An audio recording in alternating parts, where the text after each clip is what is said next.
Boa noite a todos e a todas. Vamos conversar hoje sobre o Wilson Bueno, poeta, jornalista e ficcionista paranaense, editor do jornal literário Nicolau e um dos nomes centrais da prosa de ficção brasileira contemporânea, sobretudo por seu romance Mar Paraguaio, escrito numa língua híbrida que mistura o português, o espanhol e o guarani.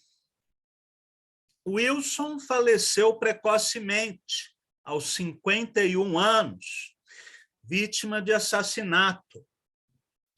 Em sua obra, destacam-se 4 livros de narrativas curtas, que pertencem ao gênero conhecido como bestiário, ou seja, uma coleção de poemas ou fábulas sobre animais, reais, lendários, mitológicos ou ainda inventados pelo escritor, como é o caso de Jardim Zoológico, que estudaremos hoje.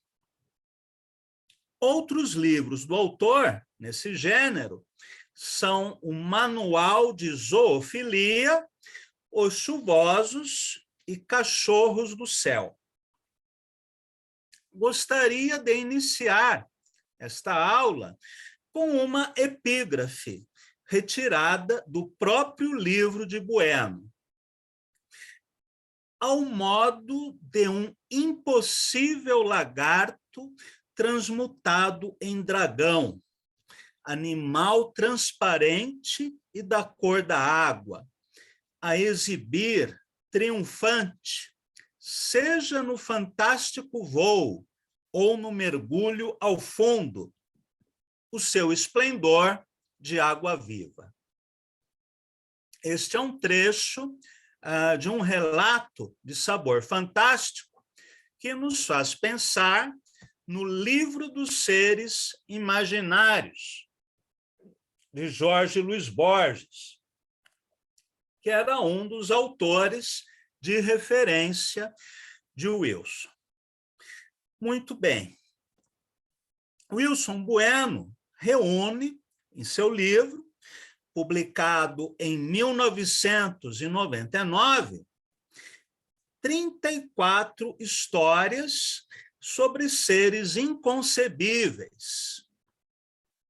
São os Ivitus, bestas de garras retorcidas, capazes de mitigar nos índios a dor da saudade.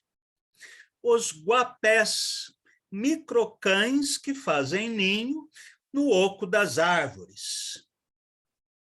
Os giromas, criaturas esféricas cheias de olhos, cuja cópula ocorre de maneira quase miraculosa.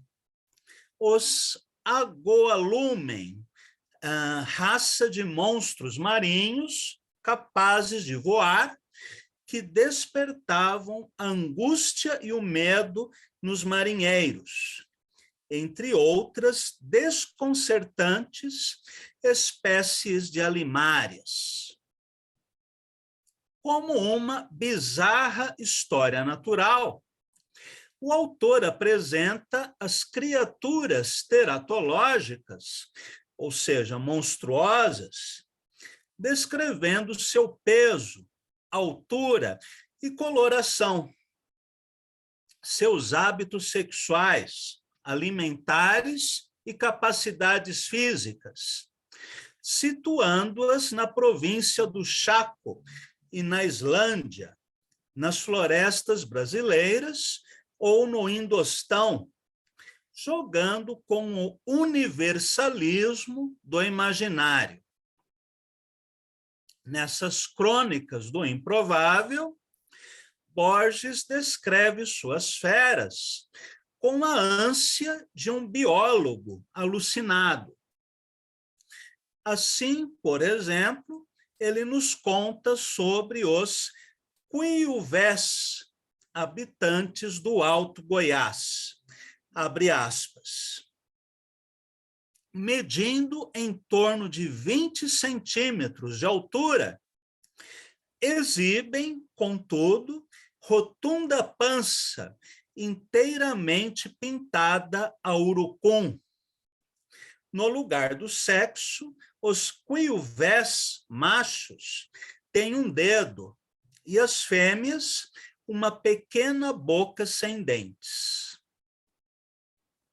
A existência desses e outros seres é supostamente atestada pela invocação apócrifa de autores como Ovídio, Jorge Luiz Borges, Vallejo, Flaubert, e ainda pela citação de sonhos bestiais registrados na história literária, como o homem tarântula imaginado por Lautréamont nos Cantos de Maldoror.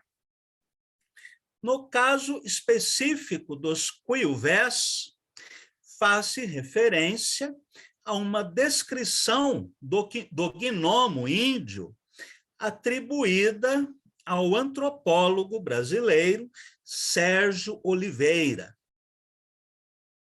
Já no relato sobre os Dagdás, o autor escreve: o último Dagdá foi visto por volta de 1895, ao sul do Índico, na costa leste da ilha de Madagascar, pelo zoólatra francês Charles-Henri Lebeau. Claro que tanto esse zoólatra francês quanto o antropólogo brasileiro podem ter sido pessoas reais ou personagens criadas por Bueno. Ao longo do livro, encontraremos numerosas outras passagens que parodiam o texto enciclopédico, o manual de zoologia, o diário de sonhos, o relato fantástico e a crônica de viajante. A paródia, aliás, é um recurso muito utilizado nas prosas de Wilson Bueno. Apesar do pastiche desses códigos estilísticos, o tom e andamento que predominam nessas prosas híbridas é o da fábula, em busca do imprevisto e do maravilhoso. Não por acaso, o autor cita como epígrafe uma sentença de Augusto Monterroso, que diz, abre aspas, as novas gerações de escritores deverão retomar, cada qual, na medida de seu talento, a inventiva tarefa que começou com Esopo, ou mesmo antes dele, de reunir os animais que pela terra andam e hão de andar perenemente. Diferente da fábula tradicional, porém, não está presente aqui a intenção moralizante, mas a relação simbólica entre a razão animal, para citarmos uma expressão de Maria Esther Maciel, né, autora do livro O Animal Escrito, e a psique humana, seus desejos, medos e frustrações, que se movimentam num tabuleiro cada vez mais confuso e tortuoso. As feras desse estranho jardim zoológico são entes metafóricos, conceituais, que representam aspectos de nosso sentir e imaginar. No livro Mar Paraguaio, Bueno escreve: talvez acabe aspirando em neste zoo de signos a la urdidura essencial del afecto, que se vai em cola del escorpião, né? Uma frase escrita em seu típico portunhol. Os nuncas, por exemplo, deixaram de apostar na esperança. Ao contrário deles, os cordes estão inteiramente dedicados ao espinhoso ofício de amar neste nosso mundo beligerante. Os euliques solitários nunca dizem a palavra amor, enquanto os tiguaçus podem aliviar-nos do problema da morte. O jaguapitã, por sua vez, é o alimento e o motor da fé, pois só aparece para quem está necessitado dela. Sobretudo aos índios que, acometidos de irremediável engano, acabam abandonando a tribo e se enfurnando nos perdidos da floresta, batidos de susto e grito.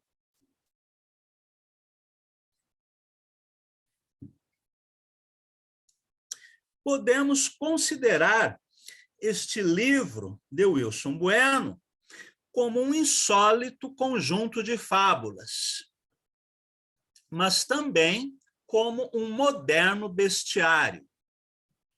Segundo nos informam os dicionários, a palavra bestiário, do latim bestiário, significa um livro com descrições e histórias de animais, reais ou imaginários, geralmente com ilustrações.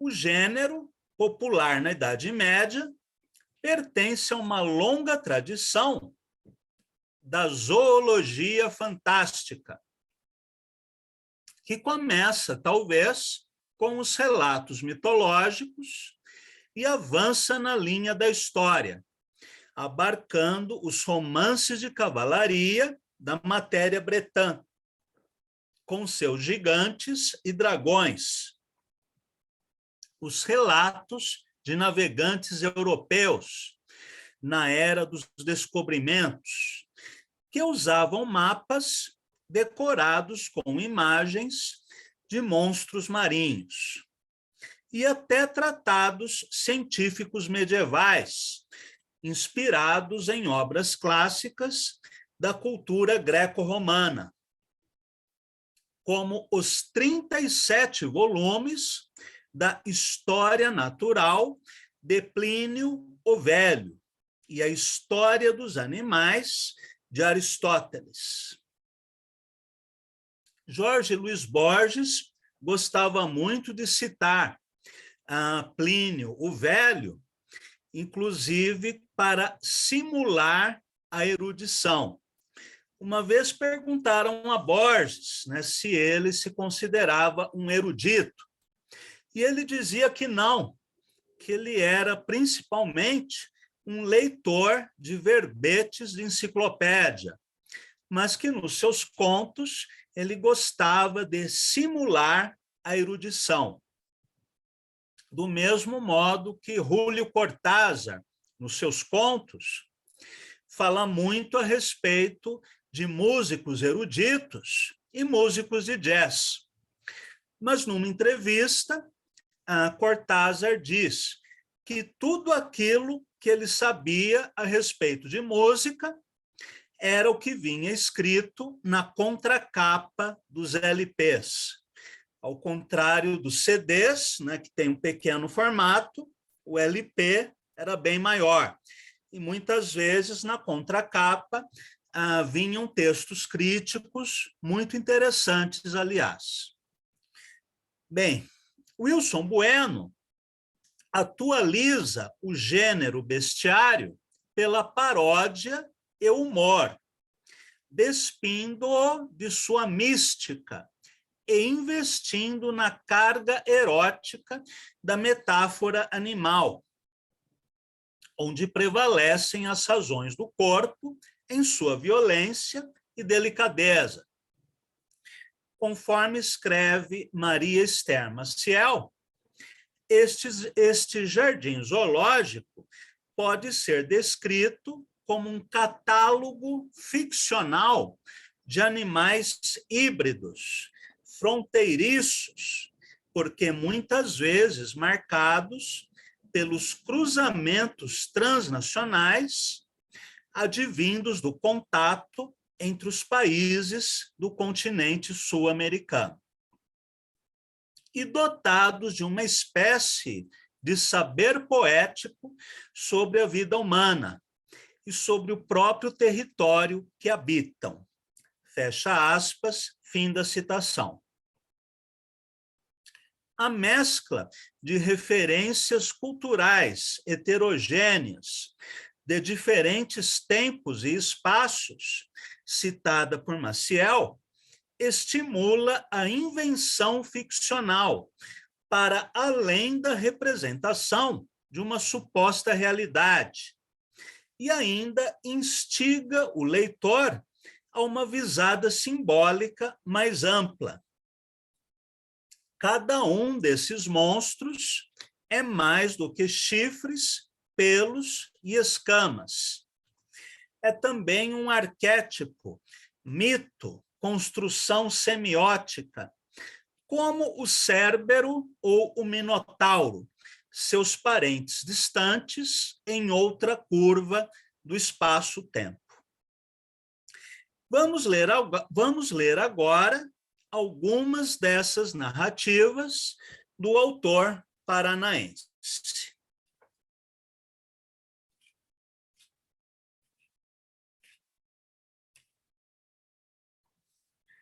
Os guapés.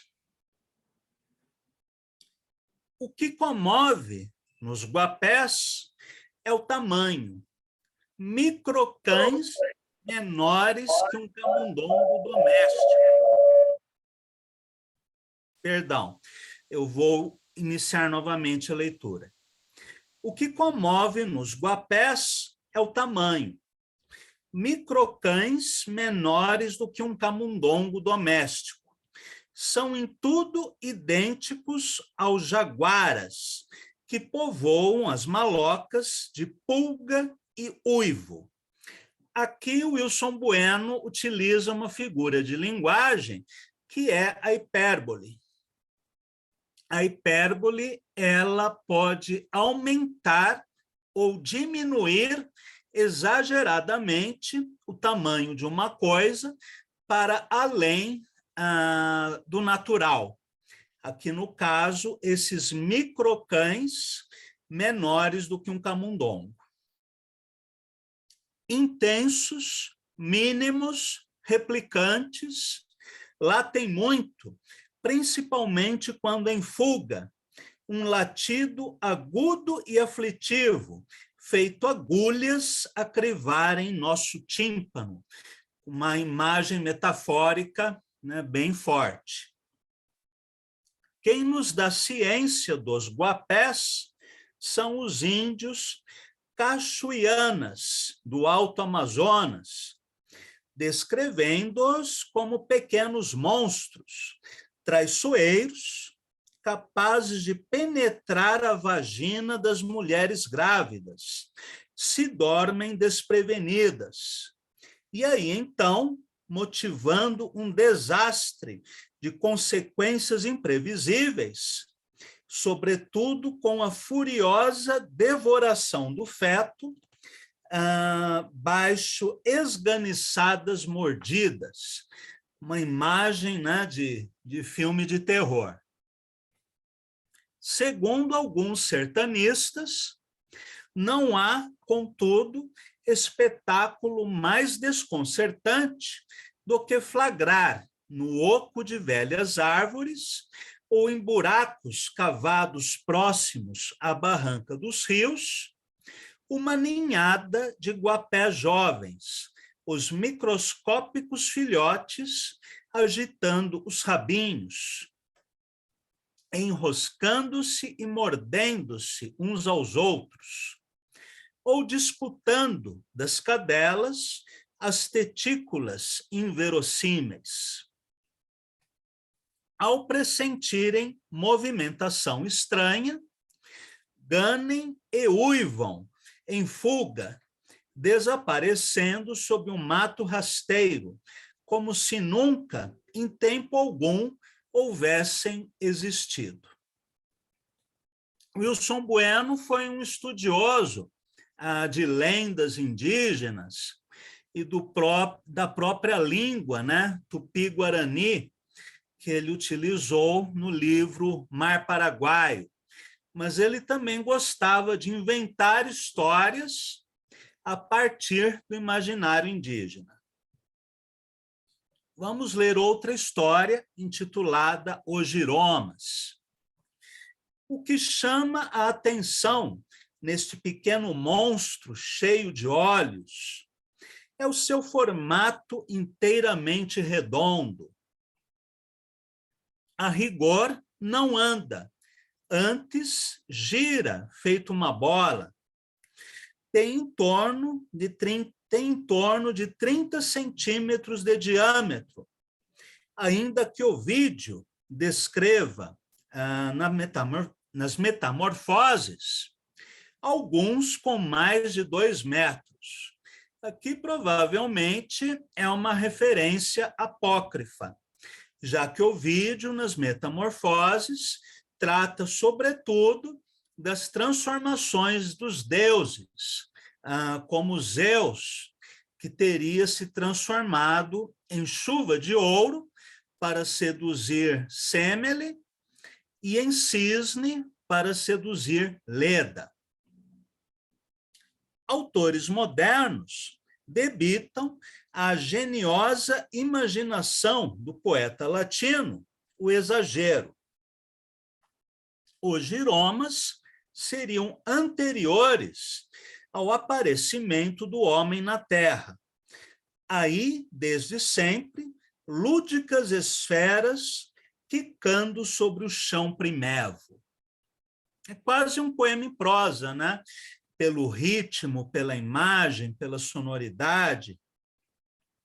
Há registros de que os giromas alimentam-se exclusivamente das águas da chuva, fenômeno atmosférico que, sabemos, é ainda anterior aos giromas.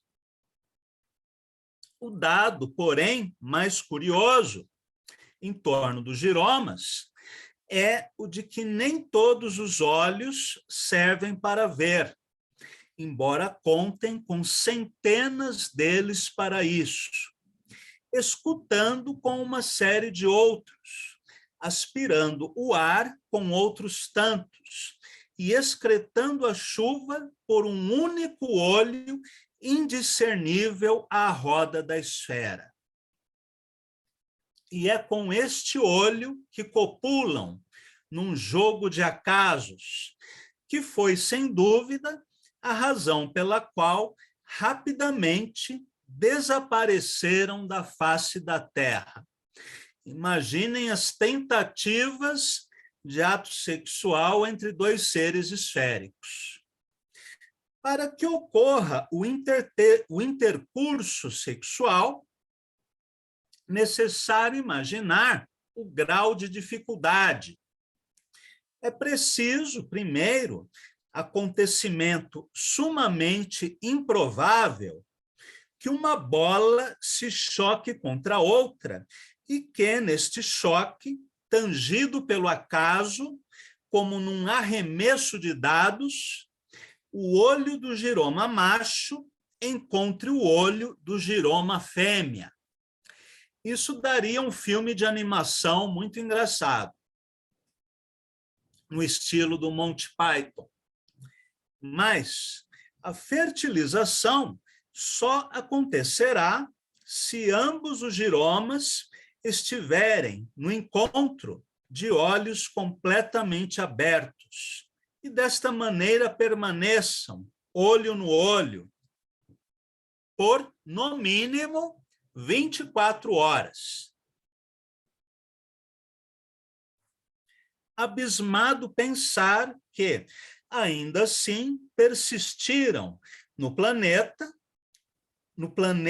primeiro persistiram por mais de 2 milhões de anos, sucedendo-se em ninhadas perfeitas de pequeninos giromas do tamanho de uma bola de tênis, e já todos risos, muito álacres, os 1000 olhinhos de luz acendendo e apagando no escuro, ao modo de um enfeite natalino. E aqui o Wilson termina, né, com indisfarçado humor. Vamos ler mais uma história. Aliás, mais 2 histórias curtas. Os Euliques e depois os Nuncas. Os Euliques, mamífero de pelo denso e encaracolado. Os Euliques são originários da Escandinávia. Ainda que tenham se espalhado por todo o mundo, o trote lento dos bois, em manadas tristes feito morrer, os Euliques são bichos vivos e bem alertas. Ver um deles já é ter visto todos, ou quase todos. Há um Eulique, só um, segundo antiga lenda finlandesa, vivendo nas montanhas, a salvo de todo olhar e de toda curiosidade, protegido também da convivência com seus pares, este cotidiano inóspito e, alguma vez, sanguinário, em que cunhados se matam e mães suicidam-se nos domingos desprevenidos. Um só Eulique rei, nutrindo-se de sua solidão montanhesa, é assim que um sol a beber, na água que desce dos riachos, direto do coração da montanha. E porque seja dessa maneira, o Eulique rei já começa a criar, de cada um dos flancos, a penugem esbranquiçada que, muito mais tarde, daqui a uns 3 milhões de anos, será deles as fortes asas. Quanto aos outros Euliques, estes que, imersos na companhia a mais constante, vagam pela terra, só resta a eles uma esperança, o dia em que possam dizer a seus pares uma intensa, aguda e nunca esquecida palavra de amor. Se bem perguntem por que o Eulique da montanha não alcança nunca dizer de alguém o amoroso propósito e a dúvida exata que, já no instante seguinte, dissolve qualquer intento namorador. Os Euliques são animais dúbios, chorando seus infortúnios de si, e precisam ver como agregados, em bandos com milhares de cabeças, mugem e balem e ganem numa profusão de ruídos, capaz de enlouquecer quem os escute. Vou ler os Quiuves. Catito e roliço, o quiuvé é mais um gnomo das florestas brasileiras do Alto Goiás. Medindo em torno de 20 centímetros de altura, exibe, contudo, rotunda pança inteiramente pintada a urucum. No lugar do sexo, os quiuvés machos têm um dedo e as fêmeas uma pequena boca sem dentes. Quem nos descreve o gnomo índio é o antropólogo Sérgio Oliveira, que viveu muitos anos entre os craôs estudando seus usos e costumes, do modo como morrem aos modos de morrer, o que é outra excitante história. Segundo Oliveira, nos rituais dos craôs, acompanhados de intensa fumação de cannabis sativa, os quilvés se abraçam e se beijam, dedos e bocas, panças e seios, com a delicadeza de bichos entretidos, tão só e exclusivamente toda a existência nos jogos e mimos de amar. Como vocês perceberam, há nesses relatos, embora sejam pequenas histórias, muita poesia, seja pela escolha do vocabulário, pela sonoridade, pela imagética, pela construção das frases. E o Wilson também foi poeta e escreveu 2 volumes de tankas, um poema japonês de 5 versos, O Pequeno Tratado de Brinquedos e O Pincel de Kyoto. Wilson também é autor do Manual de Zoofilia, que nós podemos considerar uma série de poemas em prosa e que também é um bestiário. Apenas para comparar o estilo do Jardim Zoológico com o estilo do Manual de Zoofilia, eu vou ler 1 ou 2 pequenos textos. Dragões. No azul da laça manhã, o dragão é uma flor, sutil, todo plantado no pensamento, jiboia, Vitória Régia, Asdrúbal. Mas se afunda a madrugada em mar sinistro, eles, os dragões, são como cactos arrancados vivos, para o horror da noite cheia de horas. Leva tal dragão a nossa agrura, o bafo em labareda com que você me agrada, e põe assim, sem jeito, meus olhos para sempre queimados. O dragão tem um instinto, a fera, e se esconde, ancestral, na memória humana, mas se fico sozinho ou me flagro no claro, vejo dúbios monstros tristes. Eu, você, o dragão, como uma árvore moritura que pende na terceira curva do rio. O que houve? O que há?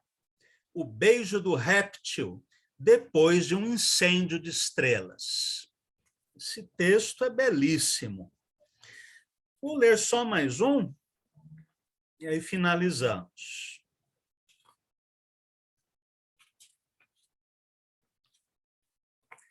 Escorpiões espreitam nas frestas, no oco dos cantos, no úmido das pedras, vigilantes na alma dos bêbados e dos amantes.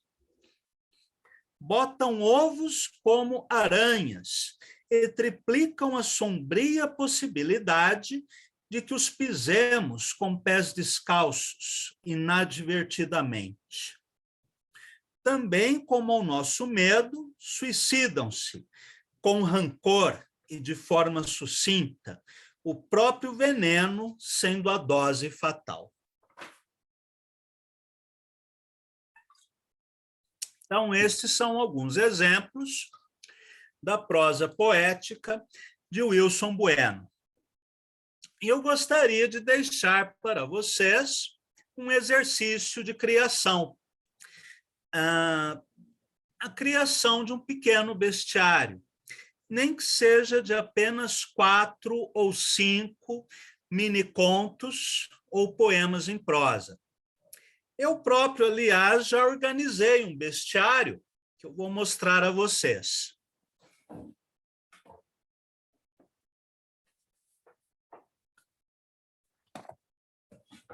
Eu organizei uma antologia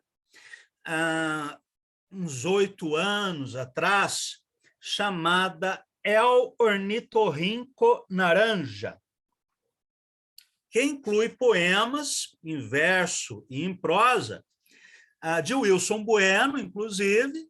Ele chegou a participar, do Rodrigo Garcia Lopes, da Cláudia Roquete Pinto, do Horácio Costa, alguns textos meus, da Adriana Zaparoli, e de outros poetas, né, brasileiros, e também alguns convidados latino-americanos. Ficou muito legal. Então, deixo esse exercício para vocês. Quem sabe, na próxima semana, alguém não publica no WhatsApp um PDF com o resultado de uma súbita inspiração noturna. Então, é isso, meus caros.